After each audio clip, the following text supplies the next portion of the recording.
नमस्कार काव्यरसिको, मनमोहक मराठी मालवणी कवितांमध्ये मी मनमोहक आपले स्वागत करतो। मित्रांनो, माणूस कधी आपल्या बालपणात किंवा जुन्या दिवसात रमतो, त्याच्या आठवणी येतात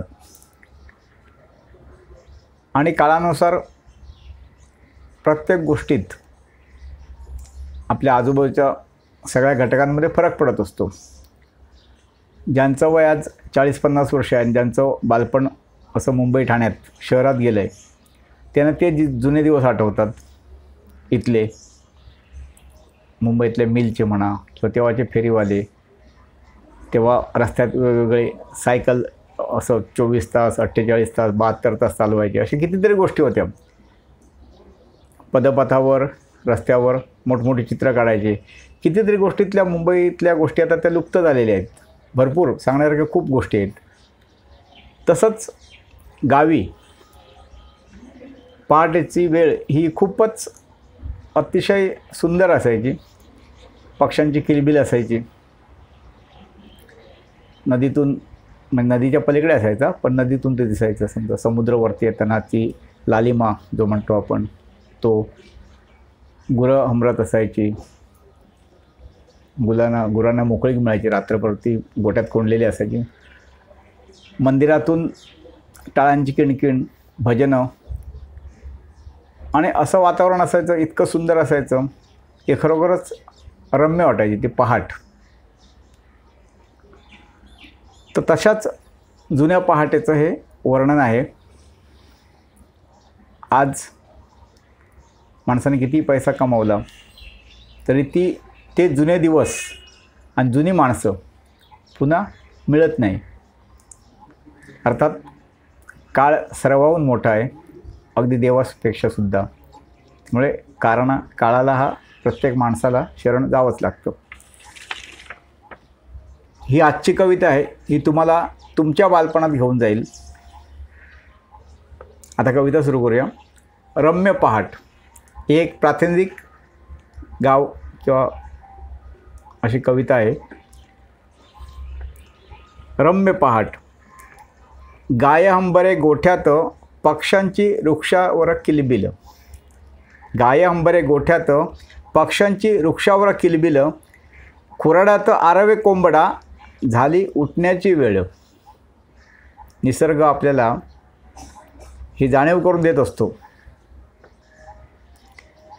गाय हंबरे गोठ्यात पक्ष्यांची वृक्षावर किलबिल। खुराडात आरवे कोंबडा, झाली उठण्याची वेळ। जात्यावरती गाते आजी, ओव्या किती सुस्वर। जात्यावरती गाते आजी, ओव्या किती सुस्वर। हळूहळू डोळे उघडती, सारे जागती सानथोर। बघा किती सुंदर पाठ असायची। जात्यावरती गाते आजी, ओव्या किती सुस्वर। हळूहळू डोळे उघडती, सारे जागती सानथोर। काकडा आरतीचे स्वर मंद येती, मंदिरी दुरून। काकडा आरतीचे स्वर मंद येती, मंदिरी दुरून। टाळांचीही ऐकू येई, तशींच मंजुळ किणकिण। नदी पल्ल्याड डोंगराआड होई तांबूस नभांगण। नदी पल्ल्याड डोंगराआड होई तांबूस नभांगण। सूर्यप्रकाशे व्यापून जाई सृष्टीचा कणकण। सूर्यप्रकाशे व्यापून जाई सृष्टीचा कणकण। घर कौलारू चौपाकी, दारी तुळशी वृंदावन। घर कौलारू चौपाकी, दारी तुळशी वृंदावन। प्रभात समयी आई करे, चोईकडे सडा संमार्जन। प्रभात समयी आई करे, चोईकडे सडा संमार्जन। ओटीवरचा झोपाळा अन दारावर तोरण। ओटीवरचा झोपाळा अन दारावर तोरण। किती शोभून दिसते छान रांगोळीने अंगण। किती शोभून दिसते छान रांगोळीने अंगण। बालपणीची ती रम्य पहाट आठवते मज सदा। बालपणीची ती रम्य पहाट आठवते मज सदा। कोठे हरवली आजी आई, कोठे गेली गोमाता। कोठे हरवली आजी आई, कोठे गेली गोमाता। दिसेल का ती हवी हवीशी पहाट मज कधीतरी। दिसेल का ती हवी हवीशी पहाट मज कधीतरी, नको पलंग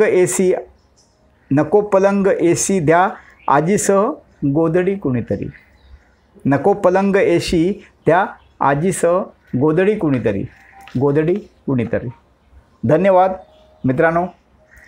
तुम्हाला तुमचं बालपण आठवलं असेल, तेव्हाची पहाट आठवली असेल, हो ना? तर ही कविता आवडली तर कविता लाईक करा.